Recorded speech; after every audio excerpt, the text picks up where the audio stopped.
Harmony Gulch wasn't like the other towns that clung to the Arizona Territory's dusty underbelly. No raucous saloons spilled drunken brawls into the moonlit streets. No tumbleweeds of despair rolled through its residents' hearts. The town's namesake was less a hopeful aspiration and more a living reality, a testament to the quiet, determined folk who'd carved out a haven between the Red Rock Canyons.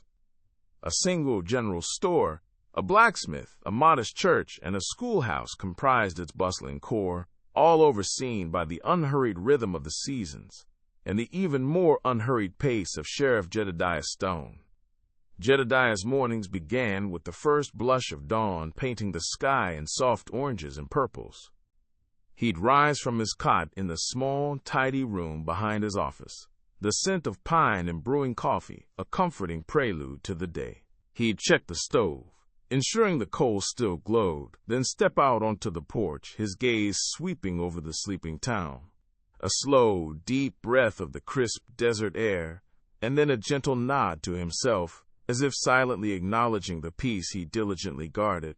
His biggest concern most days was whether Mrs. Gable's prize-winning rooster had wandered too far from her coop, or if young Tommy Miller had managed to climb the old cottonwood tree again. The sheriff's office itself was a testament to his character. Worn but clean, with a pot-bellied stove radiating a gentle warmth even on cooler mornings, a sturdy desk cluttered with ledgers and a well-thumbed Bible, and two comfortable, if somewhat lopsided, armchairs. But the most unique feature, the one that truly set Harmony Gulch apart, was the jail, or rather, the room Jedediah called his reflection chamber.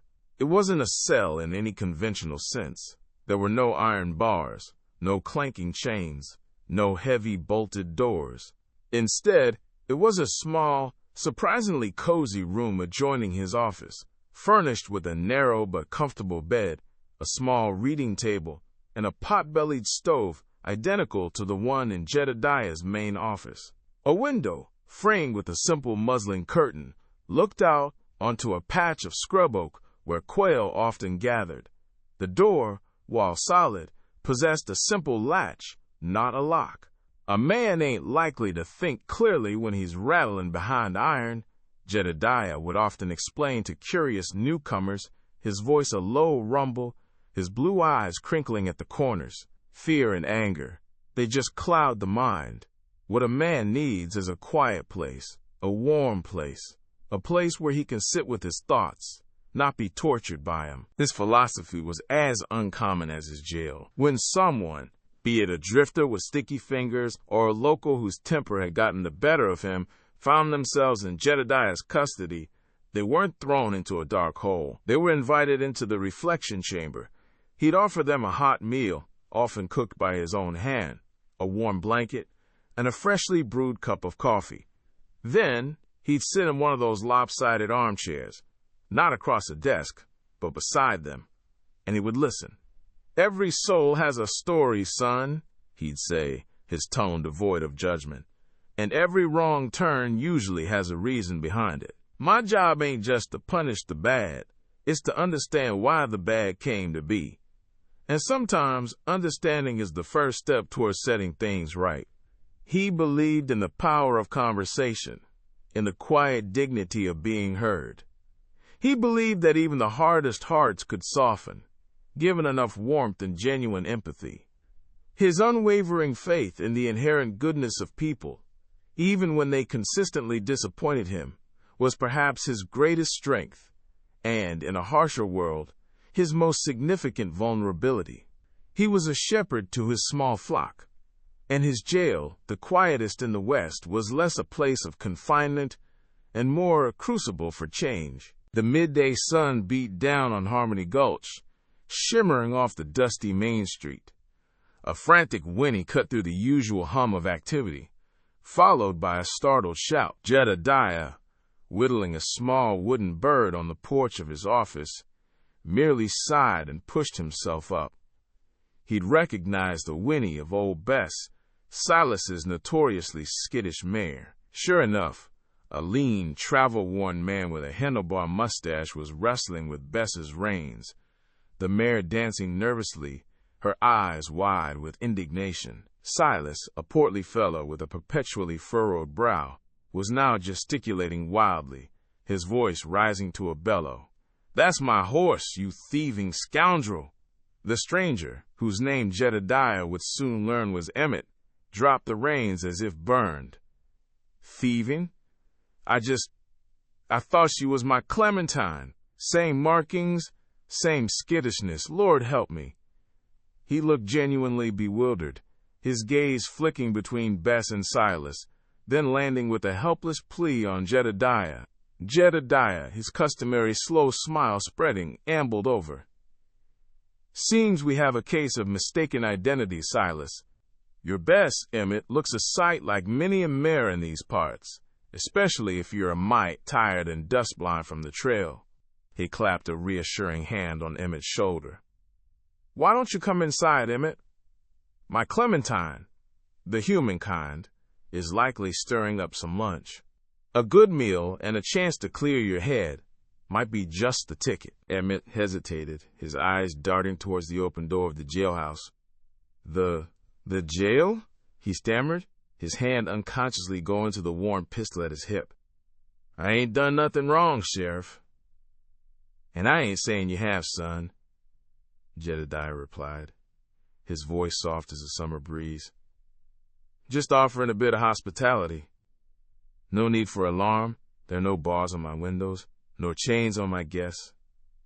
Just a warm fire and a listening ear." Intrigued despite himself, Emmett followed Jedediah into the surprisingly cozy interior. He glanced around, his initial surprise at the lack of cells giving way to a curious wonder. There was a large wooden table in the center, already laden with plates, and a pot simmering fragrantly on the hearth. The sunlight streamed through an unbarred window, illuminating dust motes dancing in the air. This was no typical lockup. Clementine, a woman of ample frame and a generous spirit, greeted them with a plate piled high with stew and thick slices of fresh-baked bread. "Sheriff said you look like you could use a square meal, stranger," she said, her voice rich and comforting. Emmett ate with the ravenous hunger of a man who'd seen too many lean days, the hearty stew warming him from the inside out. Jedediah, meanwhile, sat opposite him, not pressing for answers, simply observing, occasionally stirring his own coffee.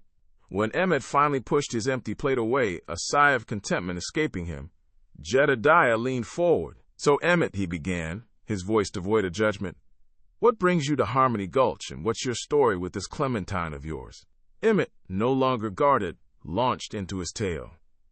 He was a prospector, down on his luck, traveling from a played-out claim in the hills, hoping to find new ground further west.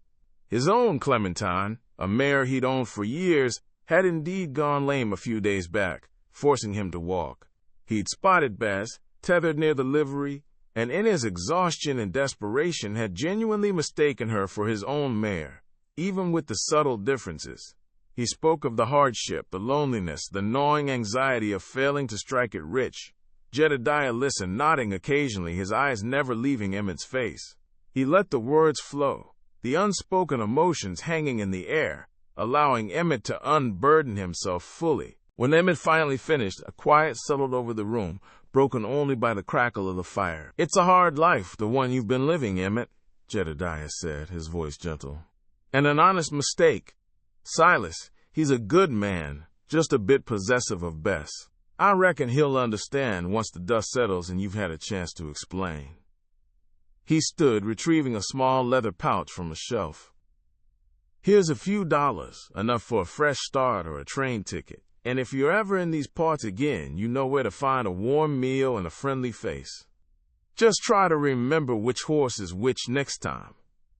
Emmett, tears welling in his eyes, grasped Jedediah's hand. He left the jailhouse a short while later, not as a man accused, but as a man understood, his shoulders lighter, his spirit renewed, ready to make amends with Silas and face the road ahead. The sun, a fiery disk in an indifferent sky, beat down on Silas's weathered hat, as he ambled into Harmony Gulch. Dust, the constant companion of any wanderer, plumed around his worn boots. He squinted at the neat rows of clapboard buildings, the freshly painted signs, the surprising absence of saloons on every corner, a general store, a blacksmith, a livery, all humming with a quiet industry that struck him as almost unnatural.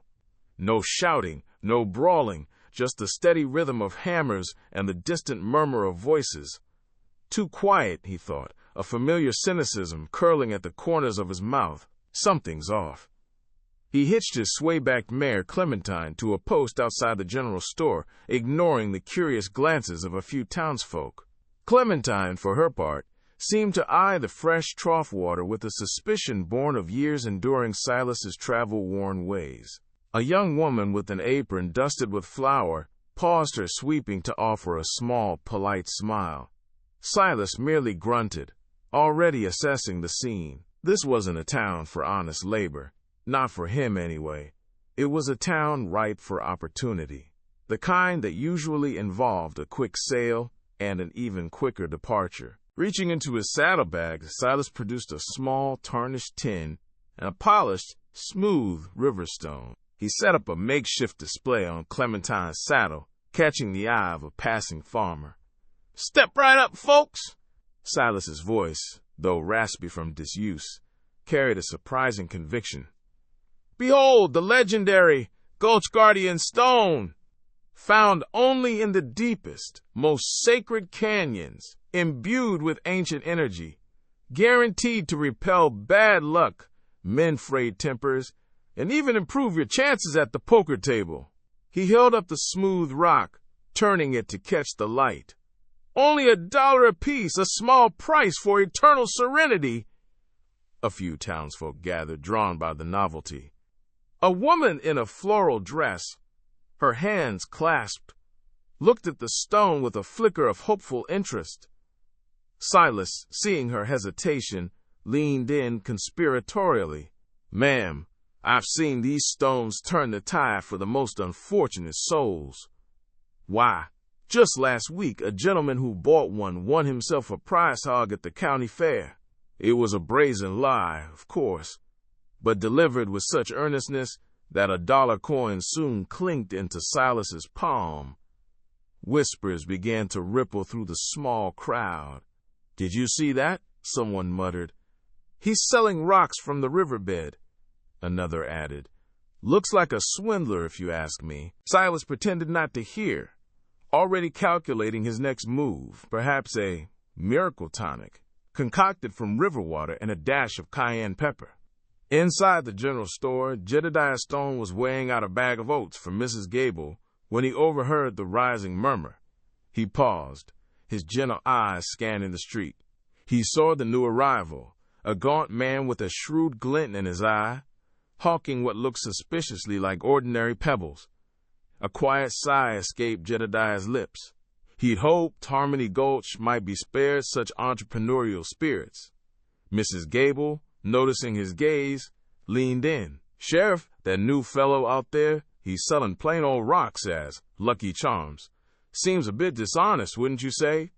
Jedediah merely offered a reassuring smile. "Let's observe, Mrs. Gable. Sometimes folks just need a little hope, even if it comes in an unusual package." But a subtle tension tightened in his jaw.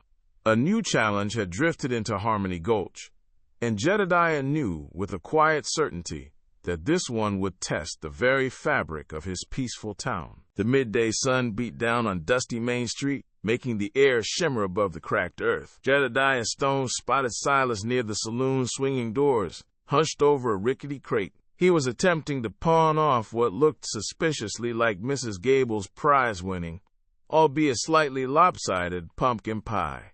A faint, almost imperceptible aroma of cinnamon wafted on the dry breeze.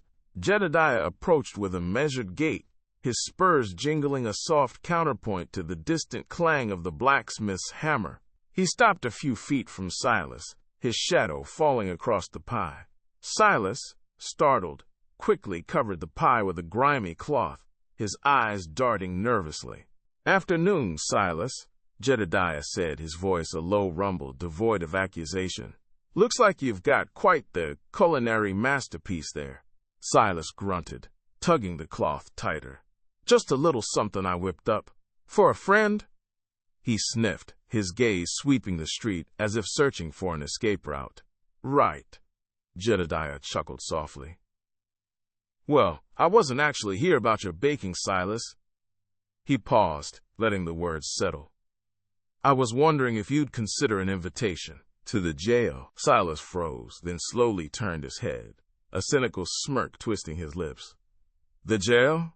What, you finally decided to put up some bars, Jedediah? About time, though I reckon they'd bend if I just leaned on them." Jedediah shook his head, a patient smile creasing the corners of his eyes. "No bars, Silas. Just an invitation. For supper. And a place to stay if you're inclined."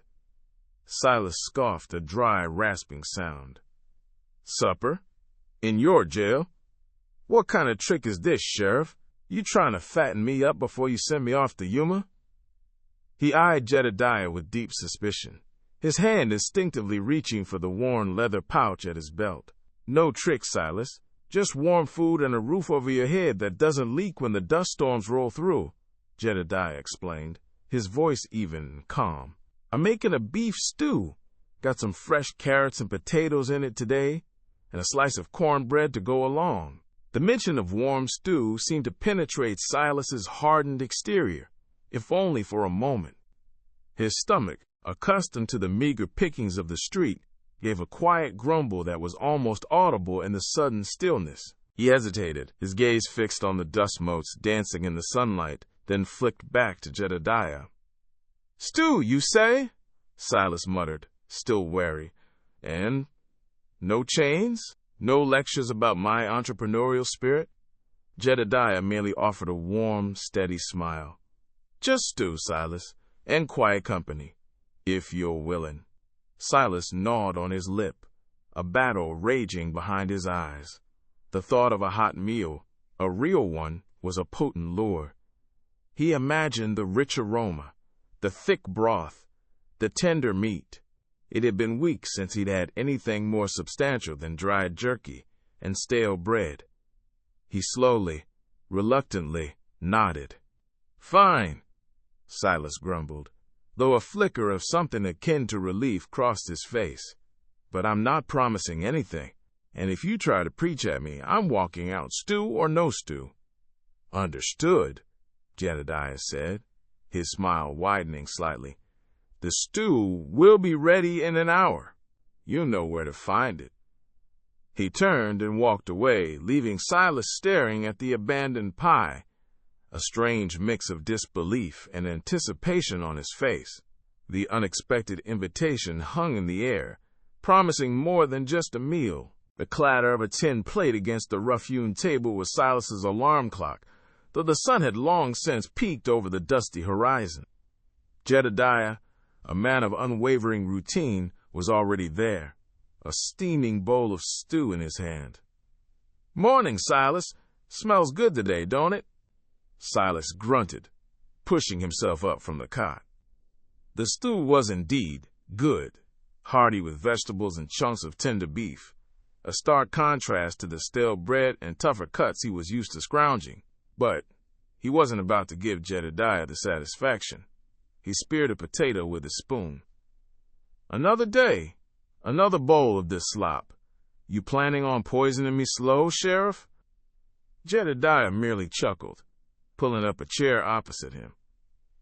"If I was, I'd use something a sight less flavorful. Eat up. Got a long day of sitting around, I suppose." Silas shoveled a spoonful into his mouth, the warmth spreading through him. He chewed slowly, then launched into his usual litany of complaints.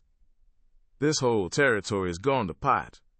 No honest work for a man, just dusty trails and folks looking to cheat you blind. And here I am stuck in your personal hotel for what? A few chickens that probably deserve to be stolen anyway." He glared at Jedediah. "You know, I could be out there right now, making something of myself." Jedediah listened, his gaze steady and calm, occasionally nodding. He didn't interrupt, didn't offer platitudes. When Silas finally ran out of breath, the sheriff simply said, "Sounds like you've had a tough go of it, Silas. Life can be mighty unkind sometimes." The quiet empathy in Jedediah's voice was more disarming than any argument. Silas grumbled, picking at the rim of his bowl. He half expected a lecture, a sermon on the virtues of honest labor, but Jedediah just sat there, a comforting presence. After a few more days of stew and Silas's increasingly elaborate tales of misfortune, a flicker of curiosity, or perhaps just boredom, ignited within him. He watched Jedediah go about his duties, mending a bridle, sharpening an axe, tending to the 2 horses in the small stable behind the jail. "You know," Silas drawled one afternoon, watching Jedediah split firewood with practiced ease, "I ain't actually seen you lock that door once." Jedediah paused, leaning on his axe handle. He looked at Silas, a faint smile playing on his lips. "Didn't figure I needed to. You haven't tried to leave, have you?" Silas scoffed. "Why would I? 3 squares a day, roof over my head, beat sleeping under a sagebrush."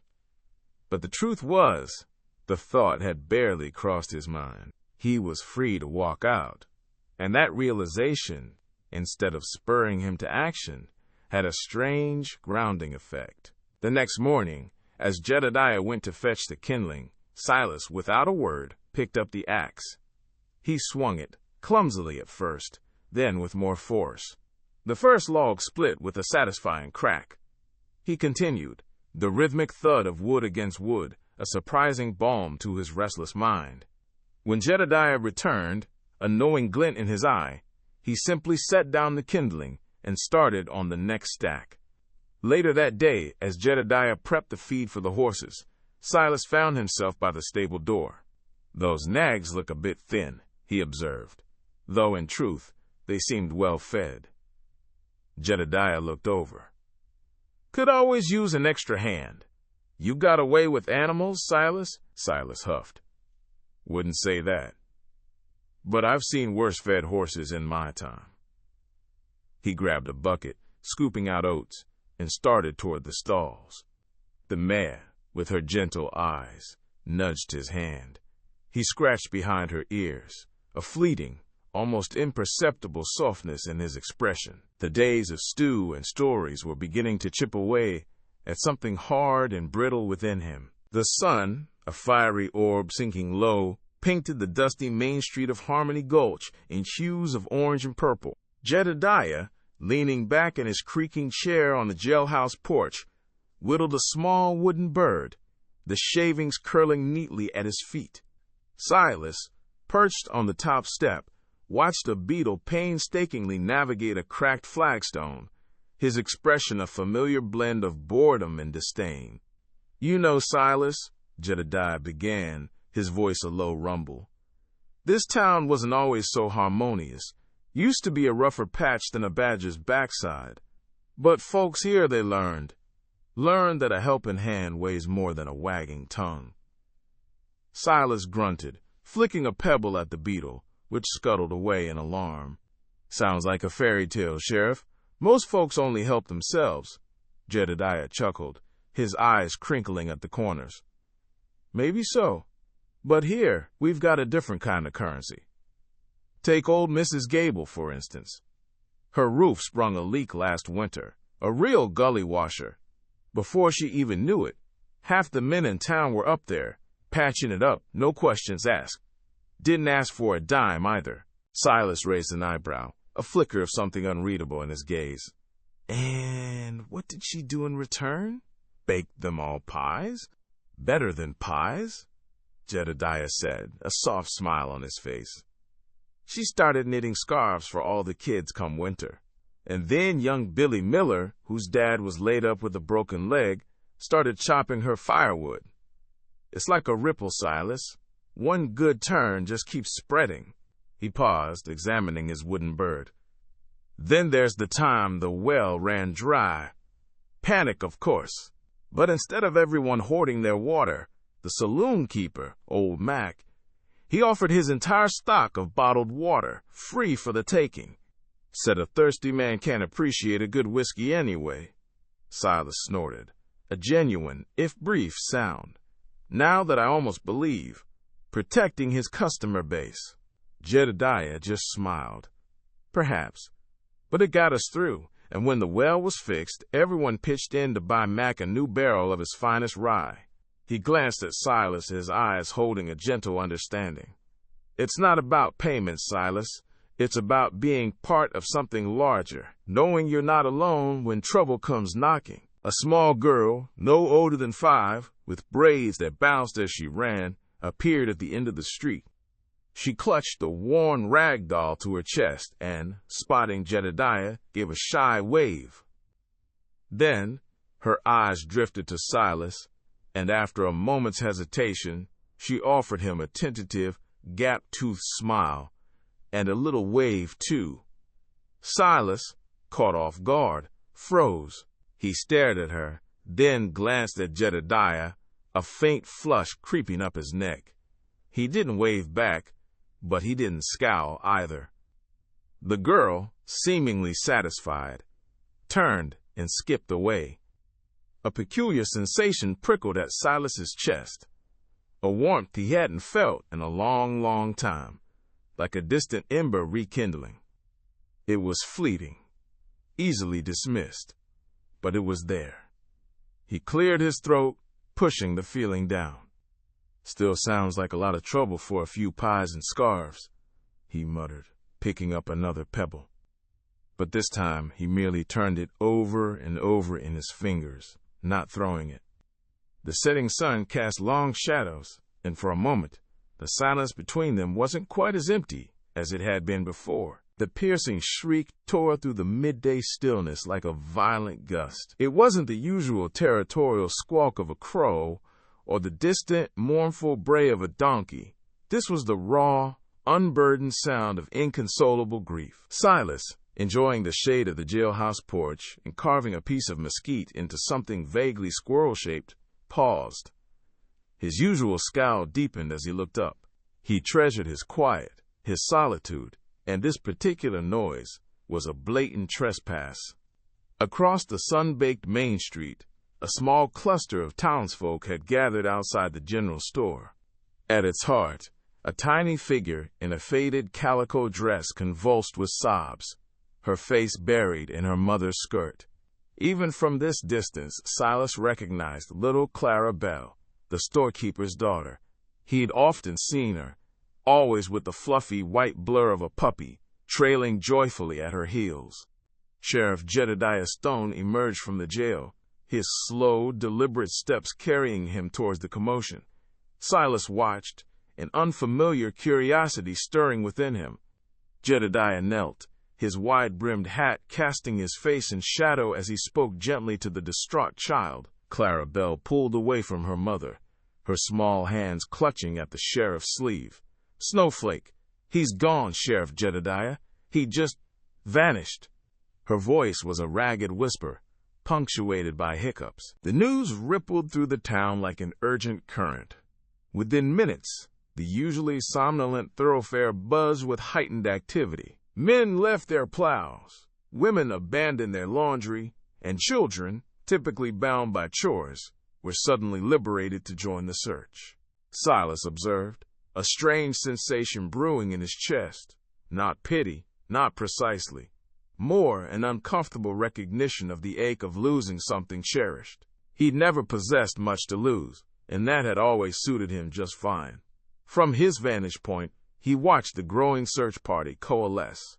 Jedediah, with his characteristic calm efficiency, organized them, assigning sectors and offering advice on where a small, inquisitive puppy might wander. The burly blacksmith checked under wagons. Mrs. Henderson, a woman renowned for her sharp tongue, peered intently into the deep shadows beneath the water trough. Even old man Hemlock, who rarely abandoned his rocking chair, slowly circled his small patch of garden, his eyes scanning the sparse bushes. Silas scoffed inwardly. A lost puppy. The whole town was turning itself inside out, for a fluffy dog. He resumed whittling, the small blade scraping against the wood, a rhythmic counterpoint to the distant calls of "Snowflake" and "Hey, boy." He told himself it was absurd, a ridiculous expenditure of time and energy. He told himself he didn't care. But as the sun began its slow descent, painting the sky in fiery hues of orange and purple, and the calls grew more desperate, Silas felt a distinct tug, a small, insistent pull he couldn't quite ignore. He pictured the little white dog, its tail, a blur of happiness, chasing Clarabelle through the dust. He imagined it lost, alone, scared. Without conscious thought, he snapped the mesquite branch in two, tossing the pieces aside. He stood, stretching his lanky frame.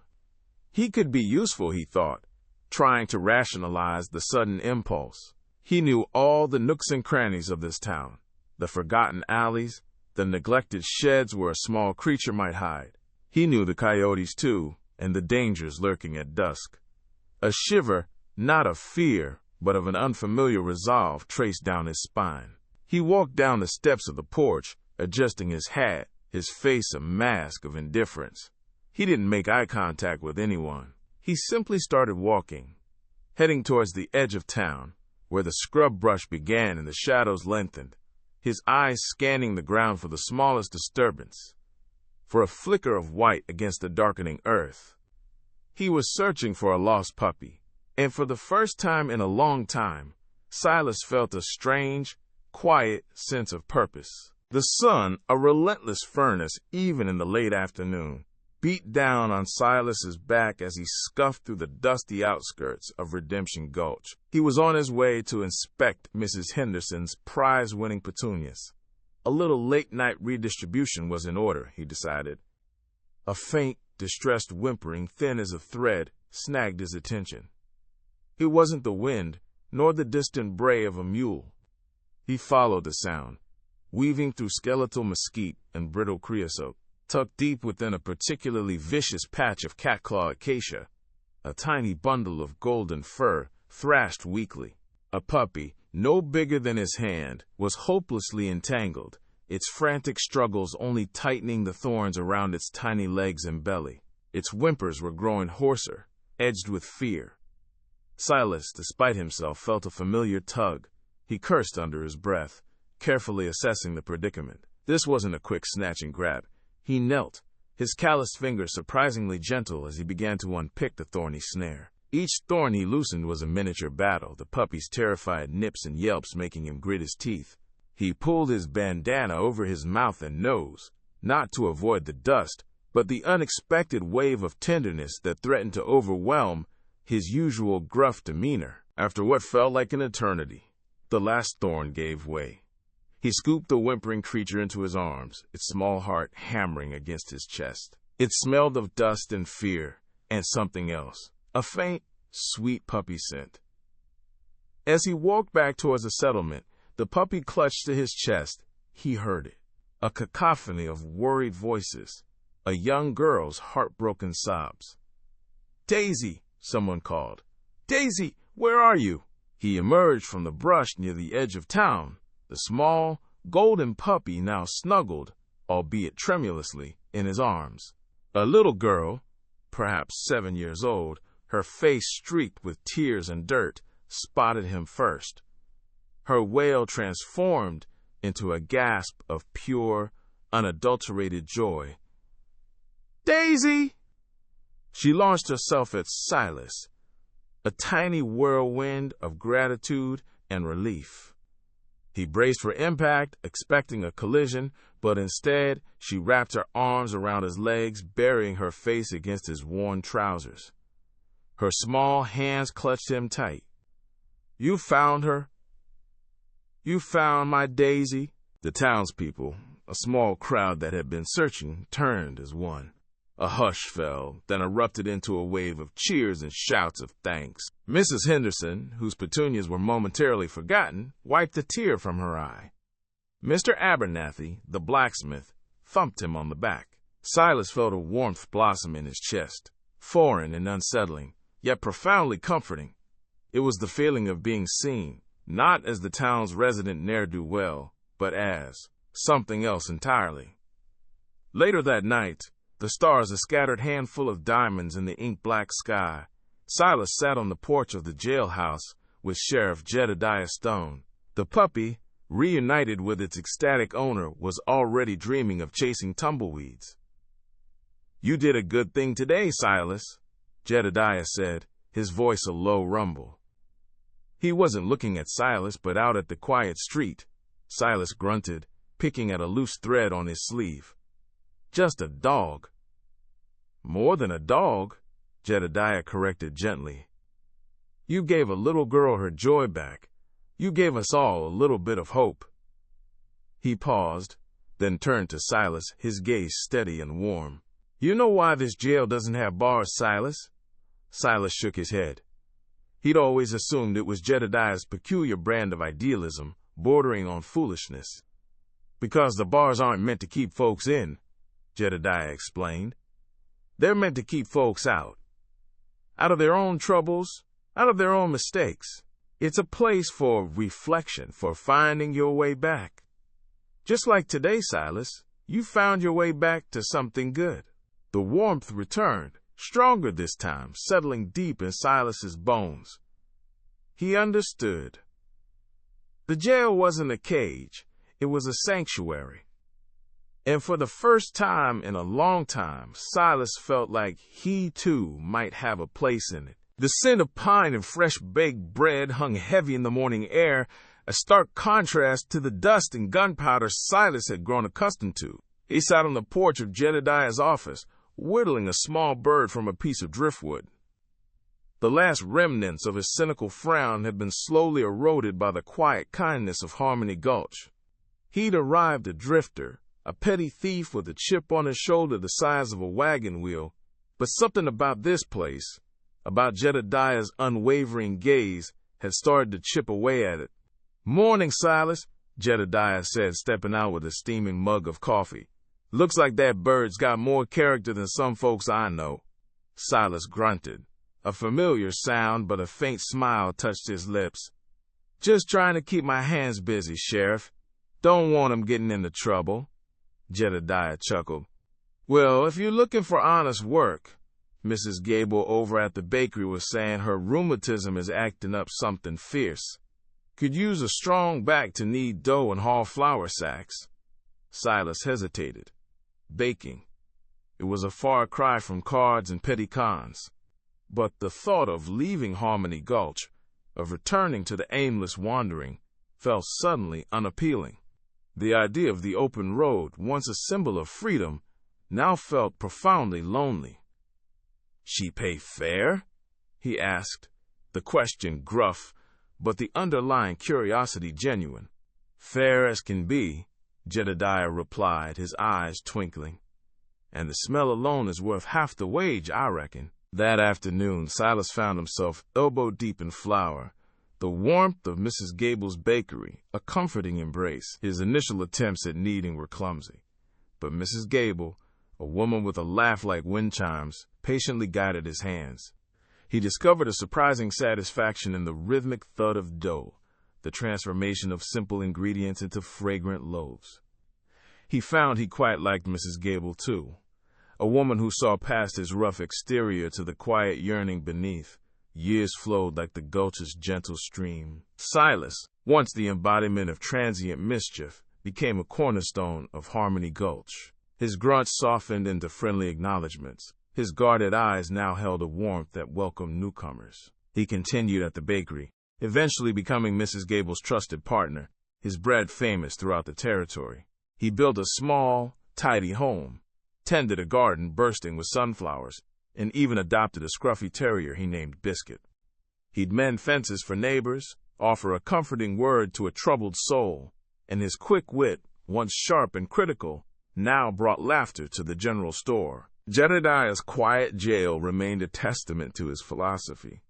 There were no bars, no locks, just an empty room, and Jedediah's patient ear. Miscreants often passing through, or those with momentary lapses in judgment, would find themselves sitting across from Jedediah, not a judge, but a listener. They'd leave, not with a sentence, but with a renewed sense of purpose, a promise to do better, and often a full belly from Jedediah's wife. The legend of Jedediah Stone and his peculiar jail spread like wildfire across the Wild West. Tales of men who'd arrived with fists clenched and left with open hearts were whispered around campfires and in dusty saloons. Bounty hunters, outlaws, and honest folk alike spoke of Harmony Gulch, not as a place of swift justice, but of understanding. It was said that Jedediah's jail didn't hold men captive, but rather it held their better natures, coaxing them out into the light. And in the heart of that legend, a quiet baker named Silas, once an outcast, now stood as a living testament to the enduring power of a place where harmony truly endured.